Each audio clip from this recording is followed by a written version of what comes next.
السلام عليكم ورحمة الله وبركاته. ازيكم عاملين ايه؟ يا رب تكونوا بصحة وبخير.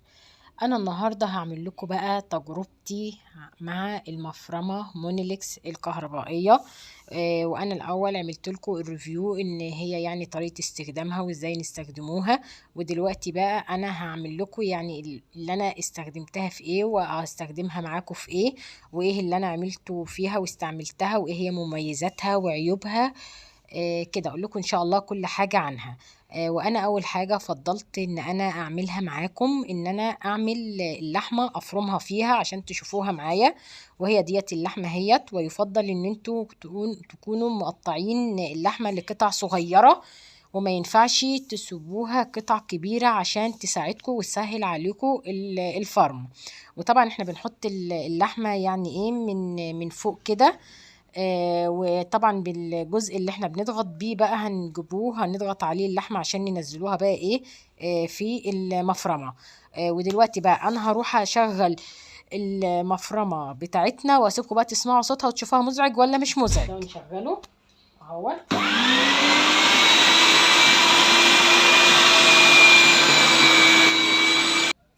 ودلوقتي بعد ما شغلت لكم صوت المفرمة وسمعتوا بقى صوتها، صوتها يعني ايه مزعج شوية عالي شوية، بس ده يعني ايه ما يغنيش ان هي يعني ايه كويسة. واديكوا شايفين اللحمة بسم الله ما شاء الله بدأت تتفرم معانا هيت، زي ما انتوا شايفينها هيت بتنزل في الطبق.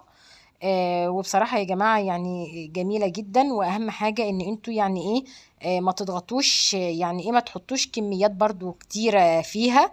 يفضل ان انت تحطي ايه جزء بجزء كده لغاية ما يخلص، وتحطي بقية اللحمة عشان ما تضغطش منك، او يعني تحسي ان هي مكبوسة منك كده لدرجة ان اللحمة ما تبقاش عايزة تنزل. وطبعا انا بضغط كده زي ما انتوا شايفين. وطبعا ما شاء الله هي بتعمل اللحمة بسرعة جميلة جدا.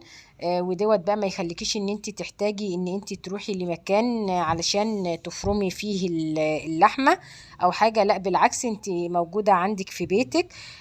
وده دليل ان هي مهمة جدا في البيت واستعمالها كويس جدا. اللي هي المفرمة المونيليكس جميلة جدا. يعني انا ما جربتها وعملت فيها على فكرة الطعمية جميلة جدا. وطبعا عملت فيها على فكرة كفتة الرز. بس يفضل ان انت لما تعملي فيها الطعمية او كفتة الرز تطحني الرز شوية. وعايزه اقول لكم اهوت ادي اللحمه بتاعتنا هي بعد ما فرمتها بسم الله ما شاء الله اللهم بارك. نرجع بقى لموضوعنا. بالنسبه للرز يفضل ان انت يعني ايه تطحنيه في الكبه تنعميه شويه علشان بتنزله برده خشن. او لو هتعملي طعميه الفول بعد ما تنقعيه وتصفيه من الميه بتاعته يفضل برده ان انت تعمليه في الكبه شويه تنعميه شويه عشان تكون يعني ايه من عملك الحاجه. انما لو عملتها على طول مباشر الحاجه هتتعمل وكل حاجه وهتبقى جميله، بس هتبقى خشنه معاكي مش هتديكي يعني ايه الحاجه اللي المطلوبه. انا بفضل الكفته الرز بالذات تكون ناعمه والطعميه تكون ناعمه معانا عشان دوت سر نجاح الكفته او الطعميه ديت المفرمه المونيلكس. وعايزه اقول لكم كمان ان هي فرمت لي اللحمه ما شاء الله بسرعه زي ما انتم شايفين. وهي بصراحه تستاهل ان انتوا تجيبوها وتغامروا في ان انتوا تجيبوا المفرمه مونيلكس. جميله جدا وهتسهل عليكم امور كتير، بس تحافظوا عليها. يعني وما تضغطوهاش قوي كده وتكبسوا الحاجه فيها في الشغل. ولو عجبكم الفيديو ما تنسوش الاشتراك في القناه وتفعيل الجرس عشان يوصل لكم كل جديد عن قناتي قناه مروه.